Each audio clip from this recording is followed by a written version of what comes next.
Chapter 53. Listener. An ancient three-masted sailboat was navigating through a tumultuous storm in the sea. It was not fast, and its displacement was lacking. With the weather and the sea looking like a cataclysmic scene, the sailboat was like a withered leaf separated from its tree. However, regardless of how the typhoons rampaged or how terrifying the waves were, it continued sailing peacefully without any signs of tilting. Alger Wilson stood on the empty deck as he looked at the massive waves that resembled mountains. His thoughts were a mystery. "It's going to be Monday again," he muttered silently to himself. It was the day belonging to Earth Mother, the beginning of a series of waxing and waning. However, it meant something different to Alger. It belonged to a mysterious existence forever enveloped in grayish-white fog. "At least I haven't been reduced to a madman." He stopped looking around as he gave a self-deprecating chuckle. At this moment, one of the only few sailors he had leaned over and asked reverently, "My lord, where are we setting course for this time?" Alger surveyed his surroundings and said in a calm voice, "Pursue the listener from the Aurora order." The storm subsided as mist emanated. On a strange sailboat with cannons on board, an 8 or 9-year-old boy with soft yellow hair was looking at pirates around him in fear. They were disorderly. Some enjoyed barrels of beer, some swung around with ropes, others mocked each other, and some even fought with their fists. He turned to look at a black-robed man standing in the shadows. He suppressed his voice and asked, "Father, where are we going?" 5 days ago was his first time seeing his father, a father who proclaimed to be an adventurer. If not for the oil painting his late mother left him that confirmed his father's identity and the fact that the orphanage had opened its doors to him, he was absolutely unwilling to leave his hometown and follow his only kin, who was also nearly a stranger. The man in the shadows lowered his head and looked at his son. With an amiable expression, he answered, "Jack, I'm bringing you to a holy place, a holy residence where the Creator once lived. Is that the kingdom of God? We mortals can only enter by winning His grace." Jack had been well educated by his mother and knew this much. He was both surprised and fearful about the matter. Standing in the shadows, the man had an unforgettable jawline, as though he was a sculpture chiseled by the best artisan. He placed his hand to his ear and made a listening pose. He replied in a tone that sounded like sleep-talking, "Jack, mortals are a wrong concept.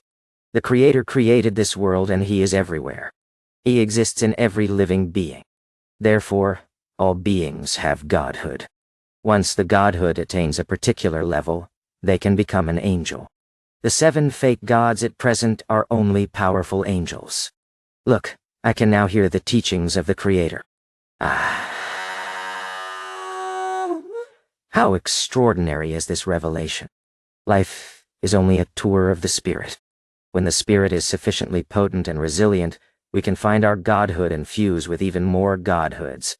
Jack could not understand the complicated description. He shook his head and asked another question he previously did not have the chance to. "Father, I heard from Mother that after the Creator created this world, He split into all beings and does not exist in actuality. Then why does His holy residence exist?" As a 7 to 8-year-old child, he was logical. The man with the chiseled face was taken aback. He turned his head away as though he was listening to more murmurings. Suddenly, he slumped down, knees on the deck. His exposed skin protruded black shards. He clenched his head with both hands as his expression warped, and he shouted in extreme pain, "They are lying!" Oh. After lunch, having had old Neil promise him that he would bring him to the underground market the next time he went, Klein slowly returned to the Blackthorn Security Company. He chose the 2 options of reading the documents in the staff office and practicing his abilities, or take the opportunity to go out and act as a seer in the divination club, before Captain Dunn stopped him. However, before he could make the decision, he saw Dunn Smith walk in. He was dressed in the usual black trench coat and halved top hat. "Captain, any updates?" Klein thought of the whereabouts of the Antigonus family's notebook as he asked with concern. Without showing any signs of fatigue in his gray eyes, Dunn said, "The facts have corroborated that the Antigonus family's notebook is in Ray Bieber's hands. However, he has vanished completely. I have already informed the various Nighthawks teams of this matter through a telegram. They were requested to pay attention to the various piers and steam locomotive stations. The first batch of printed portraits was mailed out yesterday afternoon and will be printed in various major newspapers. No. Ow. How nice it would be if there were phones, fax machines, surveillance cameras, and big data. What a pity. I know how to use all of them and even understand a little of the logic behind it. Klein exhaled silently. But, regardless, we can consider ourselves as having found the notebook. And this is all thanks to you. Of course, it still needs another round of confirmations. I have already sent a telegram to the Backland Diocese, requesting them to escort sealed artifact 249 here. It was once a dangerous item of the Antigonus family. It can help us know if Ray Bieber is a descendant of the Antigonus family. One time. And so, a grade 2 sealed artifact. Dangerous. They can be used with care and moderation. Klein had originally wanted to ask about the sealed artifact, its special abilities, and the danger it posed out of curiosity, but he instantly recalled that he lacked the necessary clearance. He had no choice but to give up. May Goddess bless us. Klein tapped 4 spots on his chest, forming the sign of the full moon. Dunn pushed open the door to his office and said with a slight nod, "The Goddess has always been protecting us. Klein, if you had not chosen Seer, you would be a formal member after this matter is verified. You could have chosen Sleepless, but pity. To be frank, I'm still puzzled over your choice. Although Corpse Collector is quite off-putting, you have seen daily as well. You should know that spirit mediums vary in strength. As for mystery priors, they're a good choice, too. At the very least, you have old Neil as a role model, so he will make sure the risk of losing control is minimized. With regards to this question, Klein had prepared an answer from the beginning. He just never had a chance to use it since Dunn did not ask. He was only able to answer in passing. He organized his words and said, "My considerations stem from the fact that seers and mystery priors are considered beyonders with a support role. They do not need to always face enemies for that's too dangerous. And both you and old Neil said that in the domain of mystery and beyonders, curiosity and experimentation usually brings about terrifying outcomes.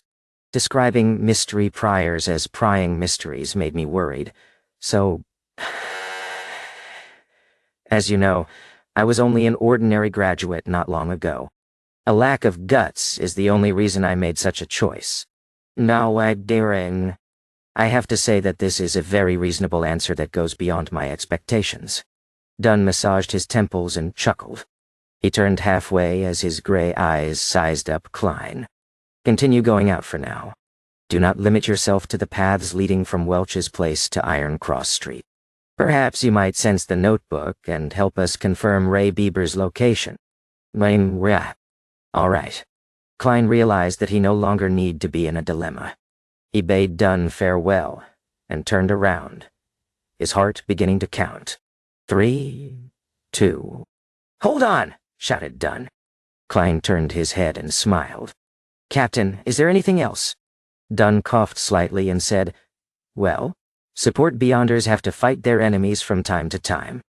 Although seers sound like they can avoid such battles, they are not to be ignored. You have to maintain your shooting skills and work on increasing your strength. Now, this is what I'm working hard towards." Klein pointed outside. "I'll be leaving." "All right. Well, wait a moment." Dunn shouted for him once more. As he pondered, he said, "Perhaps I have to consider hiring a combat trainer for you. Of course, this matter is under the premise that you become a formal member." Klein responded tersely before asking carefully, "Captain, is there anything else?" "No." Seeing Klein's unbelieving eyes, Dunn shook his head and smiled. He emphasized again, "Really? Nothing." Only then did Klein walk past the partition divider. He bade farewell to Roseanne and Mrs. Oriana and headed to the shooting club for practice.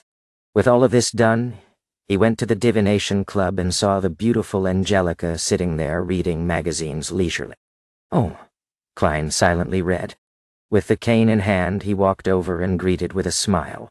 Good afternoon, Madam Angelica. Good afternoon, Mr. Moretti. On. Bussy. In no rush, Angelica put down her magazine. She stood up and said, "Not long after you left yesterday, Mr. Glasses came. He just recovered from a major illness." Nanda. Klein heaved a sigh of relief as he smiled. That sure is something worth celebrating. Upon hearing this, Angelica, who was secretly observing him, lowered her voice and asked out of curiosity, "Mr. Glasses said that you are a very, very, very magical doctor. Are you?" "What?" Klein looked at the lady in front of him, suspecting if he was hearing things. "What made him think I'm a doctor?" "Even I do not know,"